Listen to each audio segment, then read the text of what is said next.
ولی کس کو کہتے ہیں؟ مسلمان جب خوب عبادت کرتا ہے اور برے کاموں سے بچتا ہے اور دنیا کی محبت چھوڑ دیتا ہے اور حضرت محمد مصطفیٰ صلی اللہ علیہ وسلم کی تابعداری خوب کرتا ہو، وہ اللہ کا دوست اور پیارا ہو جاتا ہے۔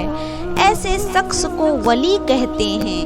ولی سے کبھی کبھی ایسی باتیں ہونے لگتی ہے جو اور لوگوں سے نہیں ہو سکتی، ایسی باتوں کو کرامت کہتے ہیں۔ اگر کوئی شخص شریعت کے خلاف ہو اور اس سے کوئی ایسی عجیب بات ظاہر ہوتی ہو جو اور لوگوں سے نہ ہو سکے تو وہ جادو ہے، یا اس کا کوئی کرتب یا شعبدہ ہے۔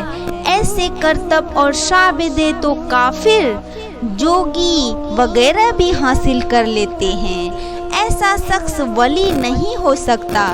ولی لوگوں کو کبھی بعض باتیں بھید یعنی غیب کی جاگتے میں یا سوتے میں معلوم ہو جاتی ہے، ایسی باتوں کو کشف اور احلام کہتے ہیں۔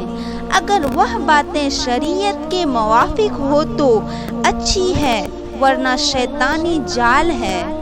ایسی باتوں کو ہرگز نہ ماننا چاہیے۔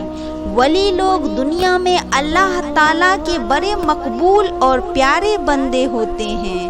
ان کی صحبت میں بیٹھنا اور ان سے محبت کرنا اور ان کی عزت اور خدمت کرنا اور ان کی نصیحت پر عمل کرنا اللہ کو راضی کرنا ہے، اور ان کو تکلیف دینا اور ناراض کرنا اللہ کے قہر کی نشانی ہے۔